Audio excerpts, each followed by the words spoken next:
sit. Try to get a nice quiet evening.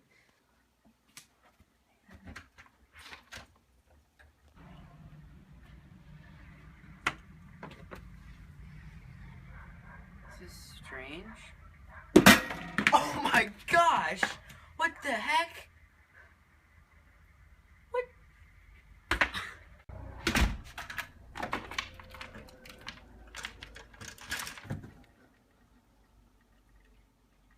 Oh no. We get you stupid humans. Oh. Watermelons. Dad, there's watermelons in the front yard again.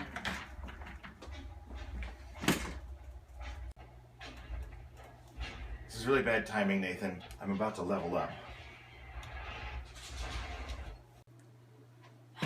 Should we go to the weapons room? Alright, let's do it.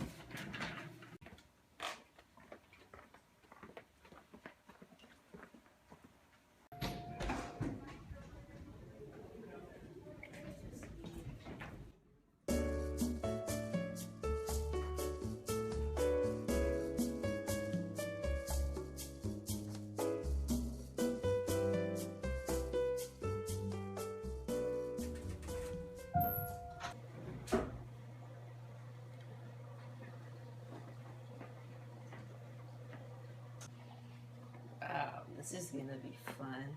Hey Dad, how come all these helmets have such a different look from each other?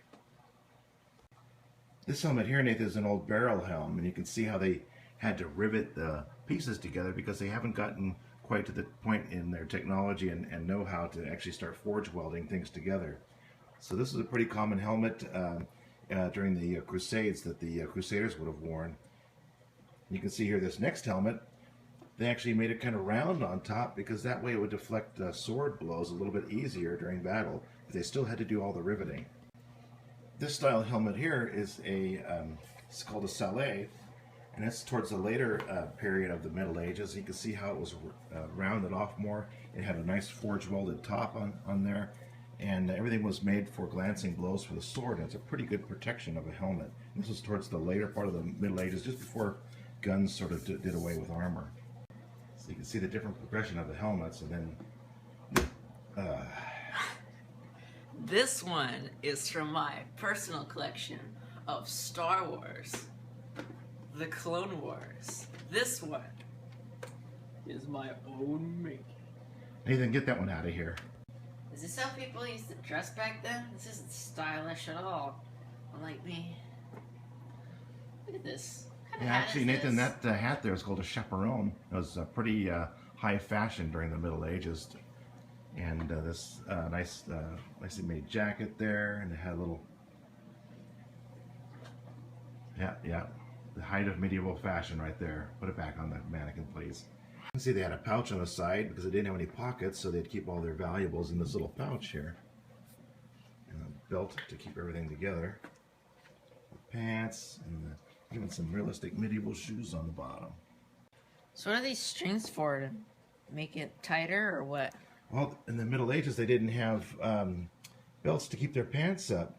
So these pants were designed to have these little strings on the inside, and they'd actually get laced to the jacket that way. And those are called points. And that's how they used to keep their pants up. And then what? They would keep like a dagger in here, or? Yeah, that was always for self-protection because traveling back then, it was always kind of rough, and you had to be prepared for everything. This piece of armor looks cool. So what, did they always wear this in battle? Only the ones who could afford it. It was very expensive to have a suit of plate armor like this that was custom fitted to you. So only the very wealthy could afford it. So a lot of times during battles and stuff, guys would be salvaging different pieces of the armor so that they could wear it themselves or sell it so they can buy some proper armor. Weren't they almost $500,000? Like at buying a house? It was like in today's money, it'd be like buying a house.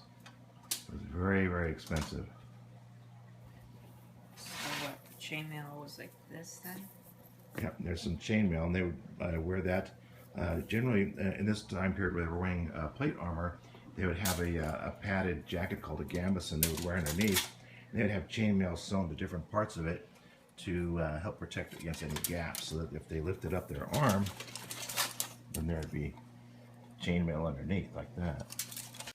It takes a long time to weave all this, and every link was also riveted closed. So it was a lot of work to make one of these. Even just a little piece that goes over your head like this, which is called a coif. So what, are we gonna use this one? Not that one. This one? Nope, that's been done before. And what's with that hat, Nathan? I like that hat. We're going to use these. This one. That's Civil War cavalry sword. We'll not use that. We're going to use these 3 swords here, Nathan. Here's a nice two-handed sword. It's good for doing some general chopping. Okay, let's not show that. Let's not show. And this one here, you can see that the sword blade, that's an early medieval sword. You can see how the blade is very wide there. And in the later medieval period, you can see how the sword blades are much thinner. There's a comparison as they of my get hand. Later in the time periods. So put your hands out, Nathan. Huh? What? Take this one. Oh. We'll take this one. And I'll carry this So one. many. Give them all. Yeah. And we're ready to do battle.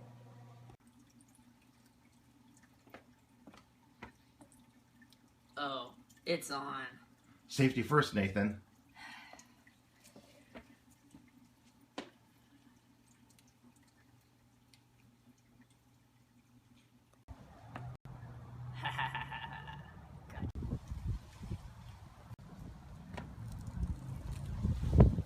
Oh no! The human has a weapon! Run! Headshot. Aye! Aye! Aye! Aye! Ah! Ah! Yeah! Ah! Dominating.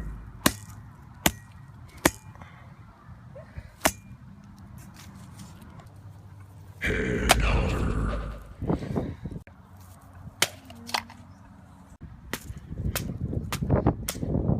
Monster kill.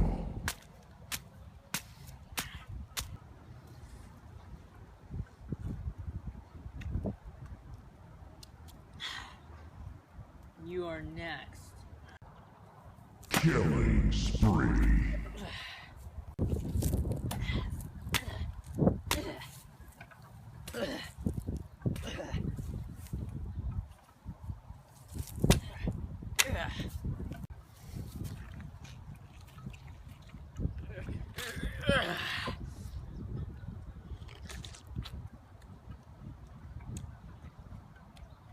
Sweet victory. Oh, hello. I hope you've enjoyed our medieval weapons and armor video. I know I have. It's been a lot of fun, and stay tuned for our next project, our next video, and our next adventure. Have a nice day.